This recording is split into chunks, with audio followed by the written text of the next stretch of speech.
Good morning. I hope you don't mind, but as chairman, I feel I have the opportunity to share a personal perspective. And I want to talk about my own views and experiences. And then I want to apply those to the challenge that we have before us. And that's the challenge, of course, of getting this IoT environment into a suitable and secure place. So I'll start off by telling a little bit about the story, and then I'm going to talk about what I think are the critical success factors for IoT security to be achievable and to actually make a difference. And I base this on actually 30 years of cybersecurity experience. As you well know, we didn't call it cyber back then, but it's more sexy to say cyber. We get more young people sign up, I think. So what I want to do is to, if you bear with me, talk a little bit about the history that I've seen. And so in over 30 years, and as you can tell from the logos, my career is that of an enterprise CISO. In fact, somebody once accused me of being a serial CISO. I worked my way from financial services through into the energy sector. And as I progressed, I look back and I see that we sort of, at the time we were struggling with what we thought were the hard problems of mainframes and mini computers. And then it sort of moved on. And then PCs and networks appeared. And I still remember the PC first appearing, and it didn't have a password even on it. And we thought, wait a minute, hadn't we learned anything from mainframes and minis that we'd actually achieved that? We did have logons, at least, on those by the time the PC came out, but then the first one got produced, and there was security. It was that key that you could lock the cabinet closed on. And that was, wait a minute, we don't seem to be learning. And then we sort of moved on to the internet and websites. And then we sort of struggled a bit, and then we moved into Wi-Fi and e-commerce, and then everybody was driving around and reading Wi-Fi signals and doing drive-past sniffing of Wi-Fi's and things like that. And then we sort of moved into mobile and cloud and trying to understand the security of that. And then now what I think is the world that we're in, which is not just IoT, but actually the big data that IoT brings about. And in fact, the artificial intelligence and the machine learning that IoT and big data need in order for them to be fully deployed and successful. And that's a really sort of complex story. So I sort of looked at it, and I think, are we simply seeing more of the same in this history, which is the choice of, should we do it secure? Should we do it insecure but then elastoplast it later?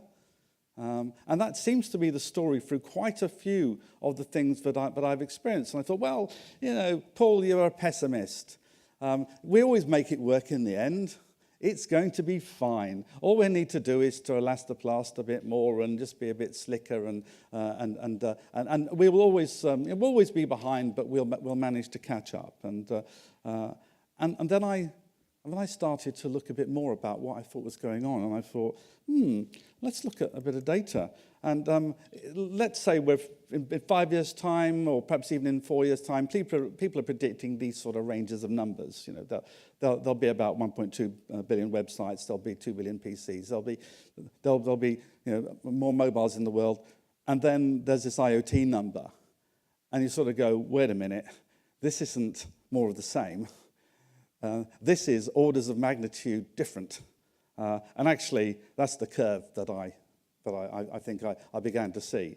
And I thought, I don't think this is fixable by going back with a load of elastoplast and trying to make up for all the things that we really wish we'd done for basic internet protocols. This is not like patching up an industrial control system because you can isolate it and sort it out later. And that's bad enough to do it all well. But for highly distributed devices, for this sort of scale, so I actually began to worry. And I thought, this is just not going to work. That I've been doing this for 30 years. My friends will now tell me I've been doing it rather badly for 30 years. And now you need to change your game and do something different. So I found myself looking at what we were experiencing, and I think John's already said it, this sort of fear, which is the sort of Gothic horror. The reason I chose a picture of a doll for Gothic horror was because, of course, poor Kayla and how she got so much press for monitoring children, and to the point that the Germans decided to tell everybody to throw it away. It was an illegal device. I'm characterizing it slightly, but the sort of horror of it's broken, it's broken. I even was watching some guys on the internet describing how they'd broken into a car, and they said, "Hey, look, and we can attack the windows." Then they did another video and said, "Hey, look, we can attack the heating system." You're going, wait a minute, no, you've just said you can attack the car. I get it, right? And there were another 7 videos that showed how each individual component could be attacked. Well, hey, that's just sensational. We got it. You broke into the CAN bus. We know that you can do that. We don't need to try and make it so scary. So the world of scare is not the world of help. I'm not saying we shouldn't give ourselves a hard time and say these things are broken and need fixing, but to simply stop there is not enough. And so I wanted to find a way forward, and there I was doing some home experiments, and in 2016 starting to look at what on earth I should do. And I wanted something a bit more contractual, a bit more firm that said, hey, we know with more certainty about what we can actually achieve, and I know how I can trust that device because of the statements being made against it. So I looked around, and I came across these. I found the IoTSF publications, and I found others on the internet. But to be honest, I really did like these, and I can say that back then I wasn't even a member. I didn't have to be to get hold of the material. It was sitting there on the website. I could simply download it, and I could read it. And I asked some of my security buddies, "What do you think of this stuff?" And they said, "It's really good.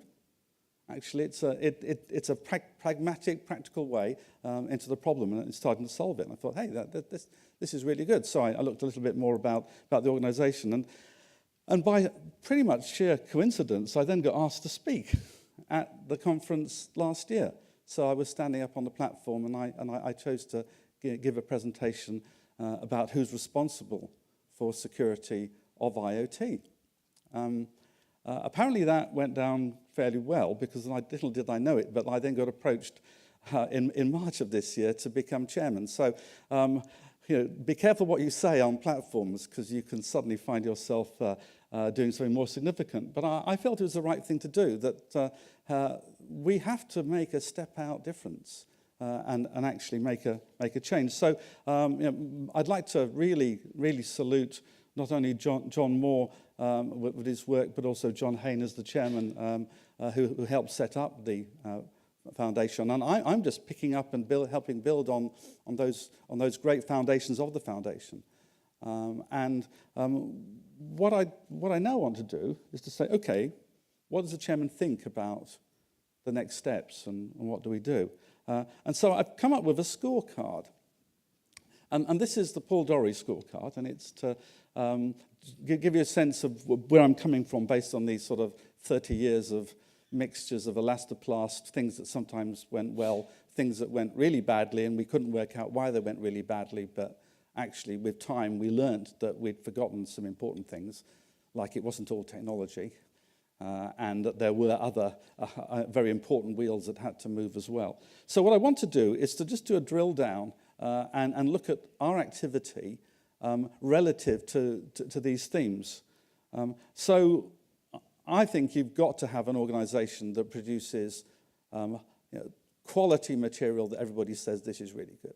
So if my security buddies don't say, this is great stuff, Paul, you really ought to be looking at it. And there are some few good things in the world that we've relied on in security. And I would really want ours to be one of those. And I think we're certainly up there, and we need the expertise, not only the expertise of practitioners, but actually bringing in some of the more leading edge thinking out of the research environment. Then whatever we do needs to be pervasive, it needs to be interoperable, it needs to be fast moving, and it needs to be accessible in this world. And I will drill down into these in a bit more detail. It has to work commercially. And that sounds sort of blindingly obvious, but actually I think sometimes in security it's not as blindingly obvious as it ought to be. that we have to make this make economic sense. And then we need, probably more than anything else, we've got to be absolutely clear on that question. Who is responsible for the security of IoT? And how well is that responsibility being delivered? So let me help you with the eyesight test I've been doing with that slide. So let's zoom in a bit. So first of all, how well do I think the foundation is doing relative to getting the right people involved, getting the work groups, creating the material? And actually, I think it's looking pretty good. So I'm very impressed. And I thought I was going to join good people. I didn't know I was going to join astounding people. And so the quality and experience that this organization is bringing to bear is really impressive. And this can only get better as we get more and more expertise. And you heard about, for example, Samsung's main security architect for IoT now becoming part of the organization. That's a great thing for us all.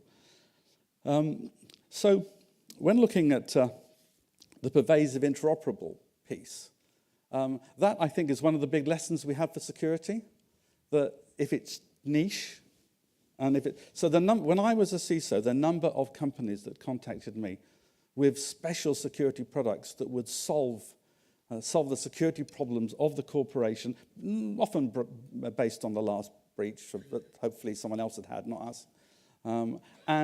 And I'd say to them, oh, so you want this special encryption that would be put on top of emails? I'd say, yeah, I think we'll probably buy about 100.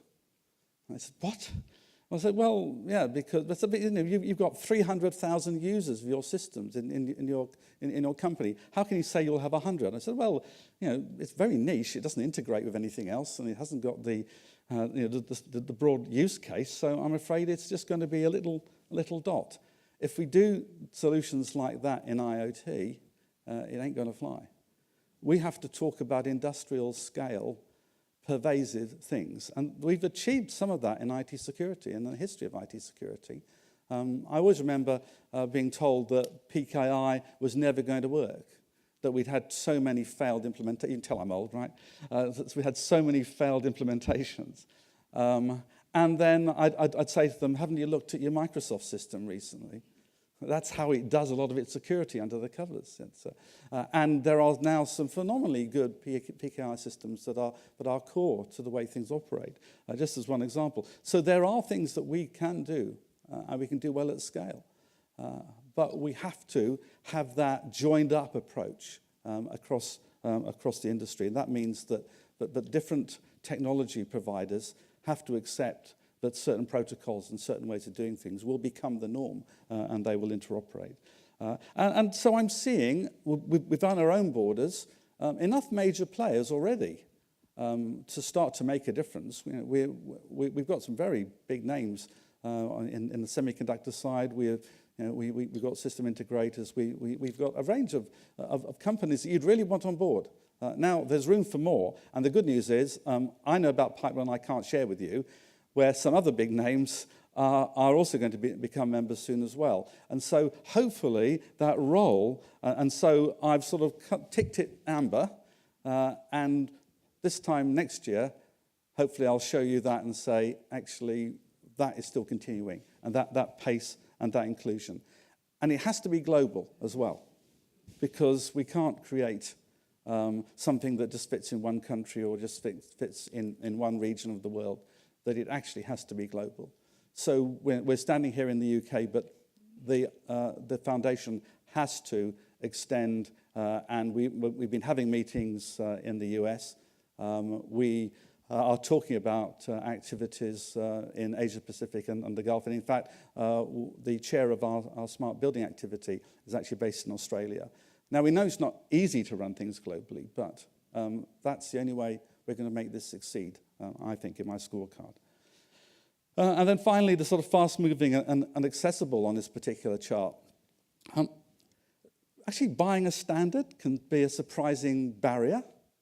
I don't know if you've worked out how many standards you've got to buy to get the full ISO 27000 suite at the moment. I don't know if anyone's bought them all. I think I balked in the end. I gave up when I got into double figures. And even large companies seem to struggle with buying something that is apparently inexpensive. I think we should just give it away. That's the only way that we can get that level of deployment and adoption. So it requires charitable acts from the members. Hey guys, we're spending your money to give away standards. And that's the idea. It's to get them adopted. It's to have no friction at all in that process. I could download it all absolutely free long before I considered being a member. And then I got encouraged enough and then wanted to be a member. And that's what we want to see. It's also got to be fast-moving. I think some of the classic processes that we use to establish security standards are just not fast enough to keep up with the IoT world. So I do think we need to embed security in many standards, and they'll have to flow at that pace.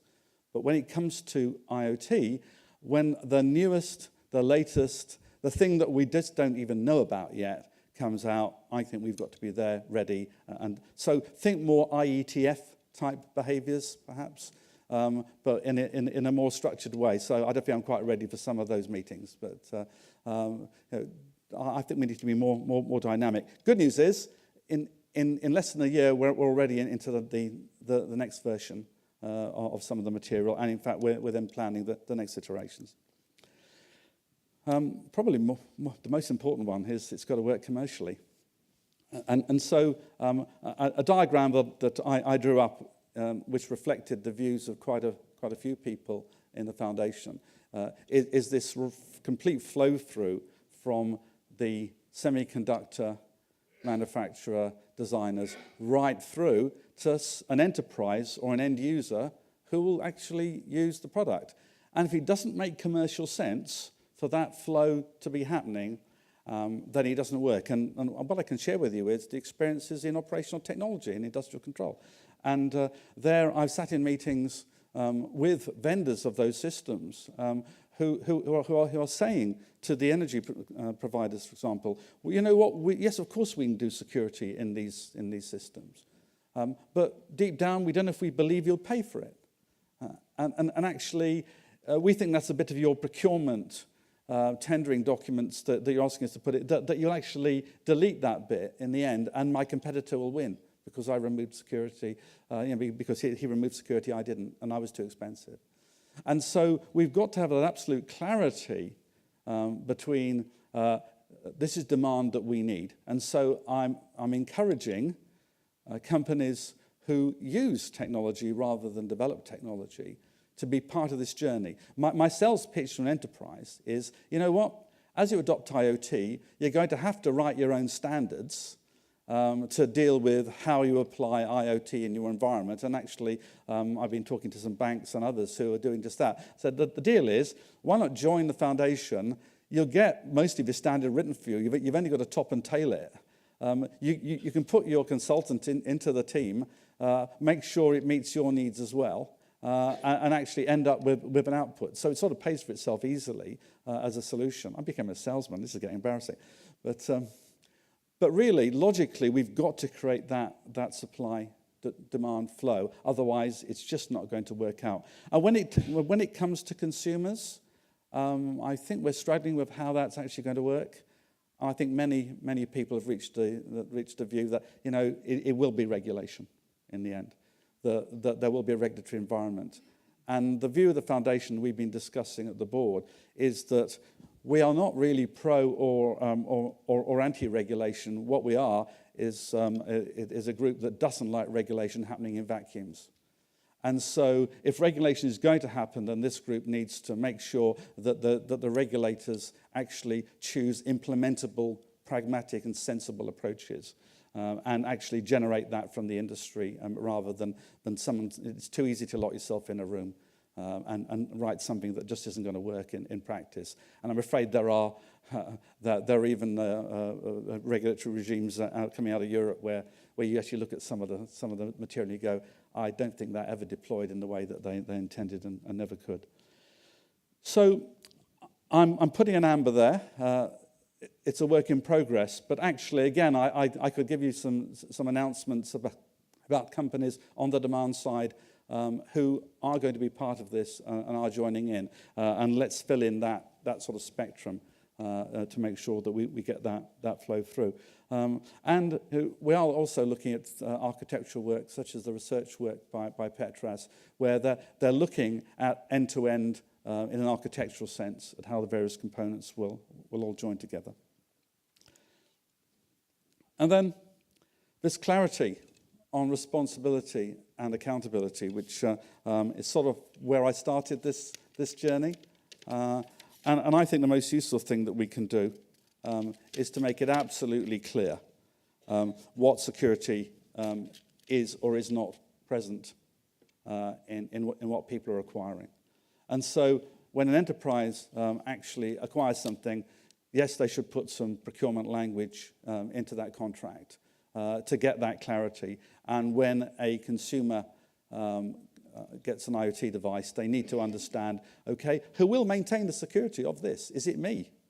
Well, historically, I'm afraid it used to be us. I think we had to maintain our Windows devices and our PCs, etc., ourselves. And I think only recently, I guess Windows 10, I think, is a recognition by Microsoft that actually we're not very good at it as end users, and that they will take over the responsibility of maintaining it. And I think that's the story of IoT, that the right and most capable entity should be the one doing the security for a particular stage. And so who's responsible for security? Actually, everybody is. But when it comes down to some of the responsibilities, it just means know you're buying the right thing from the right group in the right way. And our progress, so I've given it some amber ticks again. We've got work going, everything from training and awareness, which is clearly part of understanding who should be responsible and who's working on it, but actually now work on certification and test labs. So it's quite a step to go from a best practice document and a compliance framework document to a testable laboratory. What we're saying is, let's not invent new processes. We've got test labs already that do things. Let's come up with criteria those processes can adopt.